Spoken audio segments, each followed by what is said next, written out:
Então, continuando a estrutura, né? Como eu falei para vocês, esses organismos, eles podem ser sésseis ou viver livremente, nadar livremente. Então, eles podem ter esses dois tipos de formato, né?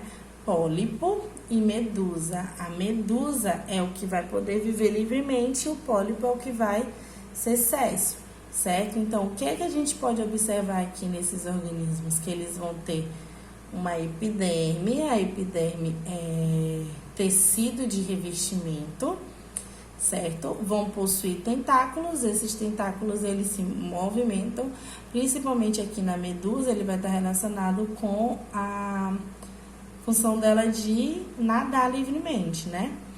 Vão possuir boca para poder se alimentar, óbvio. Na medusa, essa boca ela vai ser voltada para baixo, já nesse tipo de estrutura, na estrutura do pólipo, ela vai ser voltada para cima. Vai ter uma gastroderme, essa gastroderme ela vai estar relacionada com a digestão dos alimentos e uma cavidade gastrovascular. Essa cavidade é o que vai fazer com que esses organismos eles respondam aos predadores e tal, certo? Então, dentro daqui é que vai ter aquela célula que eu falei para vocês. Existe um organismo que vai ter esses dois tipos de estrutura. Vai ser pólipo quando for jovem, quando adulto ele vai ser nesse formato de medusa. Já existem organismos que eles vão ficar sempre na estrutura de pólipo. Por exemplo, as medusas não, as anêmonas, certo? Reprodução, assim como nos poríferos, ela pode ser assexuada através de brotamento também. Então, quando brota o organismo é hermafrodita, ou hermafrodita ou macho fêmea, tanto faz, ele vai quando ele tiver adulto, ele vai formar um broto. Esse broto, quando ele tiver jovem, ele vai cair e aí vai formar um novo organismo. Aqui, no caso, a gente está falando sobre a hidra, né? É um exemplo de anêmona, por exemplo, pode ser, né? A gente está falando sobre a hidra, é um exemplo de quinidários. Sexuada com formação de gametas. Os espermatozoides vão sair do organismo, os espermatozoides macho, e aí vai chegar no óvulo, né, no corpo da fêmea. E aí vai acontecer o quê? A fecundação. Então, aí acontece a fecundação bem aqui. E bem que vocês podem ver o embrião em desenvolvimento. Então, quando esse embrião estiver em desenvolvimento, estiver crescidinho, né, ele vai cair e vai formar uma nova hidra, como se fosse um broto, né? Só que esse broto bem que ele vai ser formado pela união de gametas. E aí também vai acontecer a alternância de gerações, em que alterna as gerações, alterna o tipo de reprodução. Então, vai apresentar uma fase assexuada e uma fase sexuada em um mesmo ciclo, certo? Então, o que vai acontecer aqui? Vou começar por aqui. Divisão. Vou começar por aqui. Divisão assexuada, né? Aqui aconteceu um broto e tal, o broto se desenvolveu, aí aqui cresceu, aqui formou a medusa, né? Que é uma medusa macho e aqui é uma medusa fêmea. A medusa macho vai liberar seus espermatozoides, vai entrar no óvulo da medusa fêmea, que são medusas adultas, né?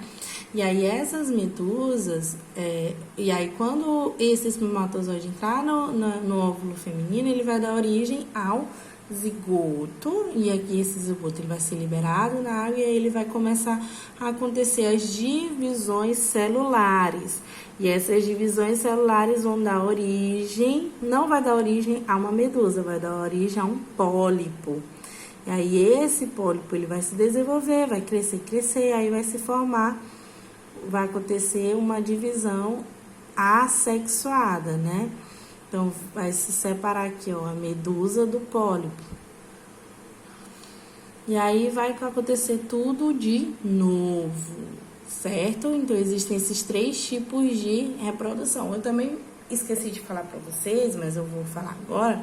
Lá nos poríferos, esqueci de dizer para vocês que os poríferos, eles têm a capacidade de regeneração, ou seja, quando uma parte dos poríferos se parte, ele pode originar um outro organismo.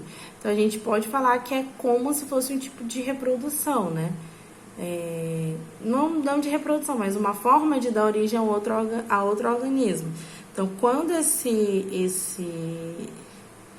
acontece um corte ou algum acidente com os poríferos, eles vão dar origem a um novo porífero, certo? Um porífero dividido, ele vai dar origem a outros 2 poríferos, certo? Então, voltando aqui para os quinidários. Por fim, tô mostrando para vocês os principais representantes dos poríferos, certo? A anêmona do mar, ela é uma representante séssil. Olha bem aqui aqui vai ser a boca dela, né? E aqui tem os flagelos. Eu esqueci de falar para vocês também, que eu não botei aqui.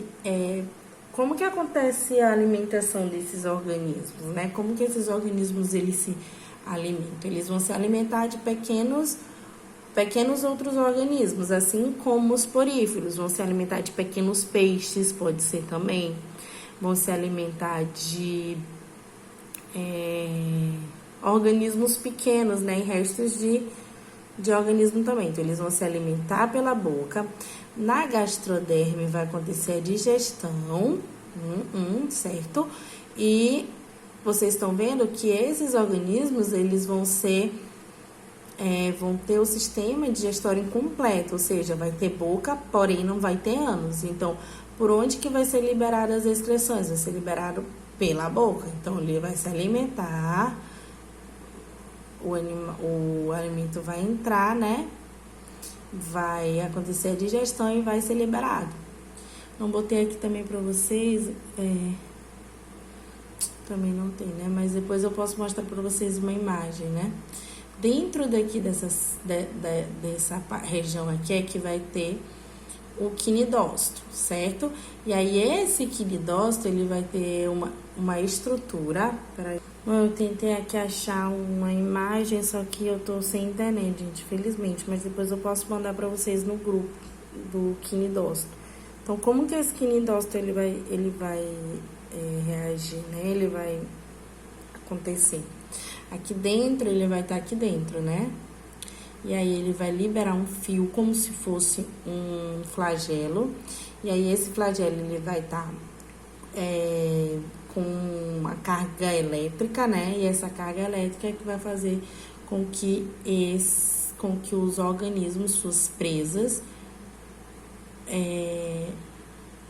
morram, né? E o que vai acontecer com organismos maiores, como, por exemplo, o ser humano? Vai causar uma queimadura. Por isso que quando a gente entra em contato com a caravela, que é um exemplo de